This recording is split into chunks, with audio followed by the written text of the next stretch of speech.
Full का आपने atom और मॉलिक्यूल के बारे में जाना। अब हम इसके न्यूक्लियस पे थोड़ा सा डिस्कस करेंगे।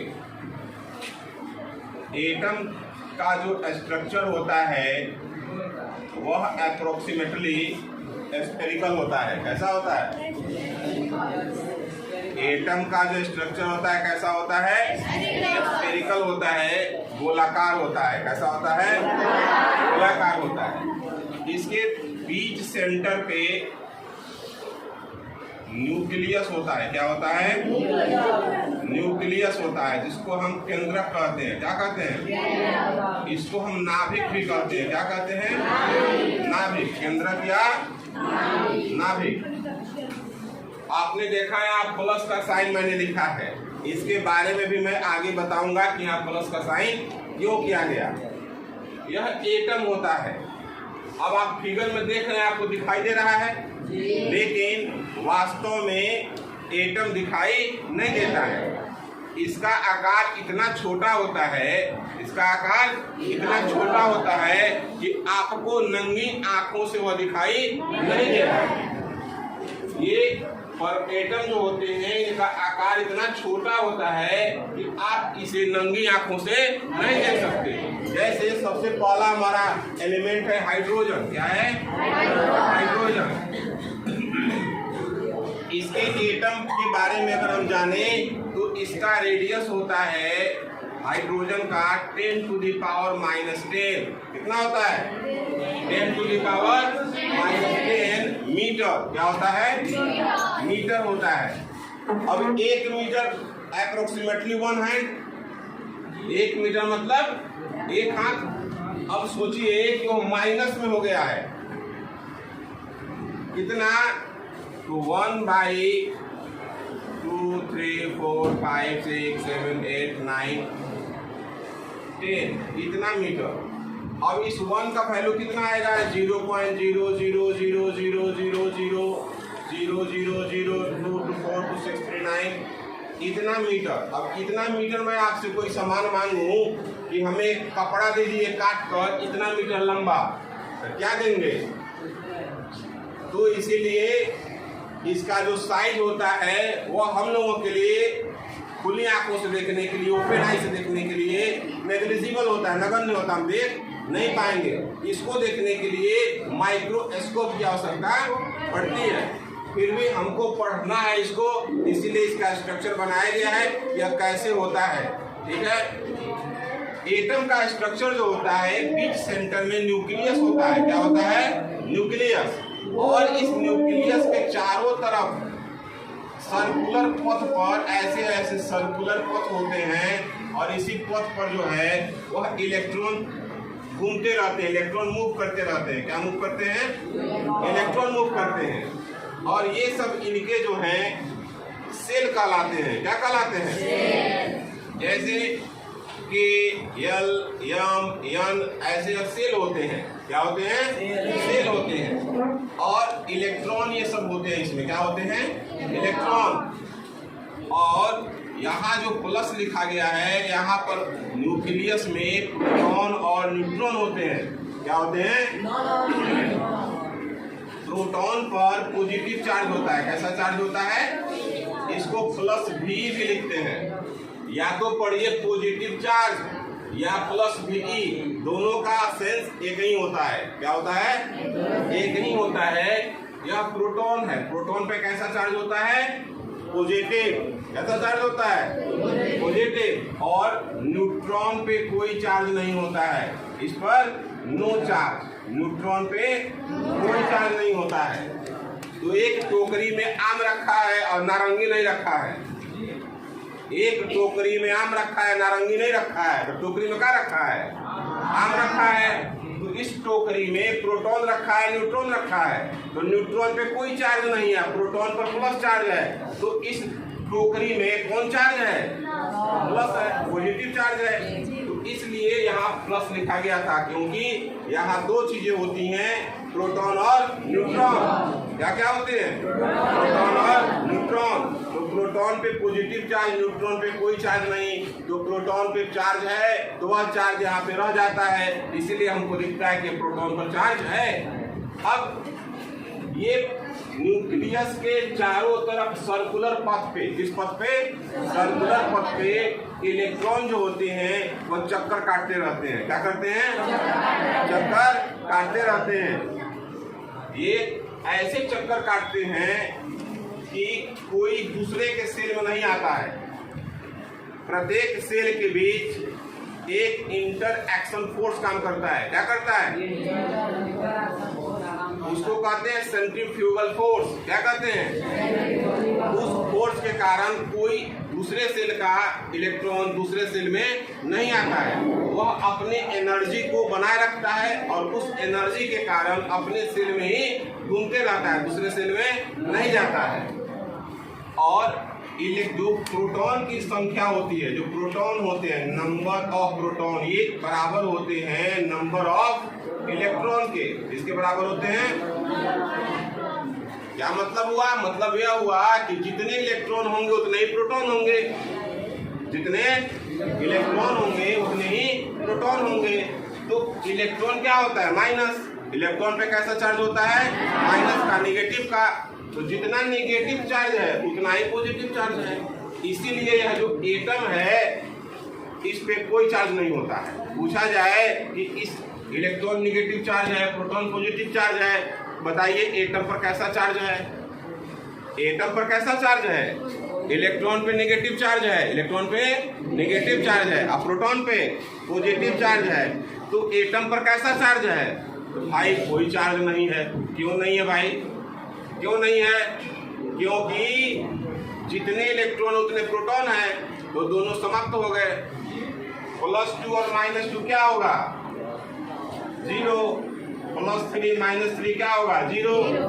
तो प्लस इलेक्ट्रॉन और माइनस इलेक्ट्रॉन हो गया तो क्या हो गया? 0। तो इलेक्ट्रॉन और प्रोटॉन आपस में बराबर हैं, लेकिन उनके चार्ज जो हैं वो अपोजिटली डिफरेंट हैं।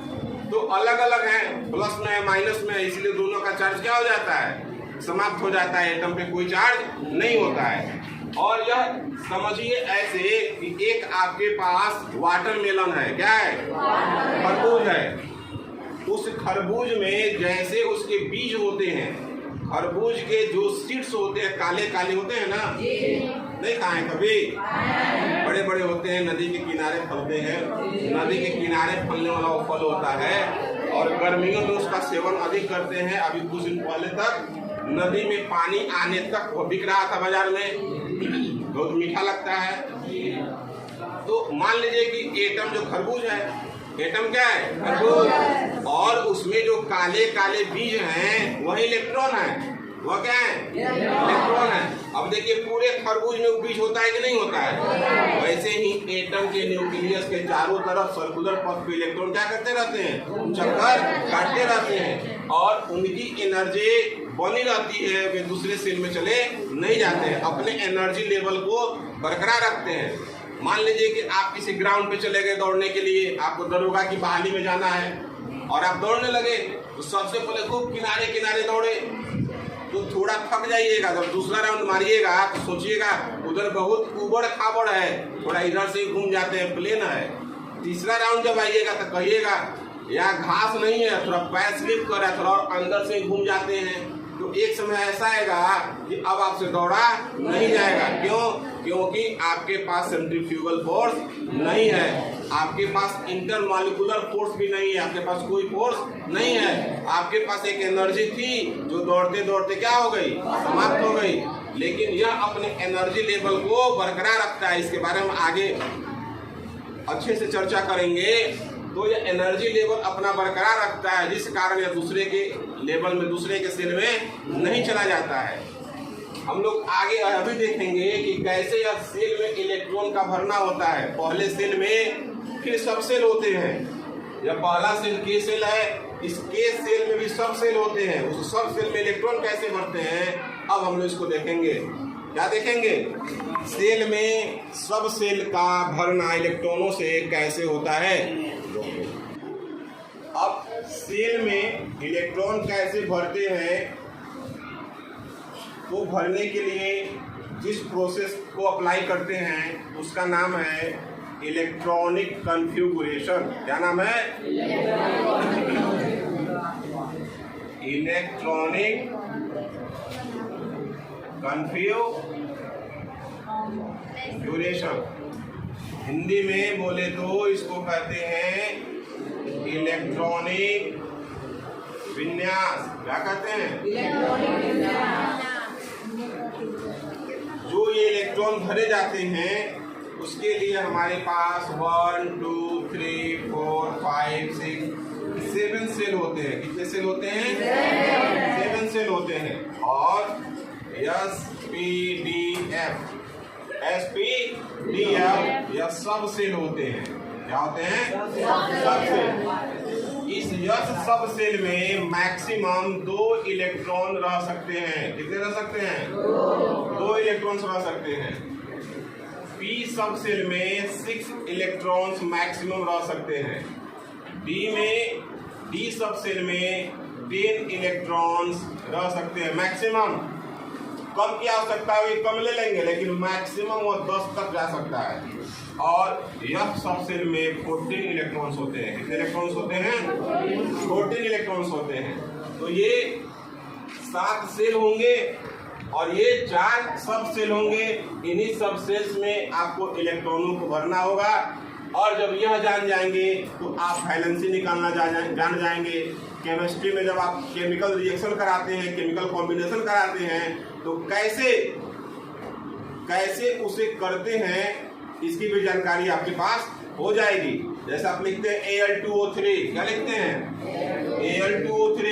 यहाँ 2 क्यों लिखा है, यहाँ 3 क्यों लिखा हुआ है? नहीं जानते हैं। तो नहीं जानते हैं तो क्या करना पड़ता है? याद करना पड़ता है। अभी मैंने यहाँ लिखा था H2O, तो O पर 2 क्यों नहीं लिखे, क्यों H पर लिखे? तो जब हम यहाँ जान जाएंगे भरना, तो इसको भी हम जान जाएंगे। क्या करेंगे? इसकी भी जानकारी हमारे पास हो जाएगी। तो अब हम लोग देखेंगे सेल में सब सेल्स जो हैं इनमें इलेक्ट्रॉनों का भरना कैसे होता है, SPDF कैसे काम करता है, क्या देखेंगे।